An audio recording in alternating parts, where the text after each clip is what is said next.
একজন ভিক্ষুক রসুলের কাছ থেকে কিছু চাওয়ার প্রয়োজন, সে চাইল। কিন্তু চাওয়াটা কেমন ছিল বলো?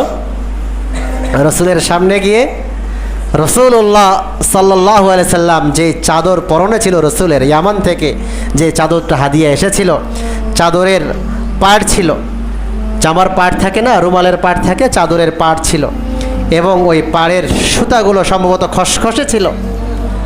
রসুলের সামনে এসে ওই ভিক্ষুক কি করেছিল, হ্যাঁচকা যখন টান দিল, আর হ্যাঁচকা টান দেওয়ার কারণে চাদরটা রসুলের গলায় একটু জোরে টান লাগার কারণে রসুলের গলায় দাগ হয়ে গেল, লাল হয়ে গেল।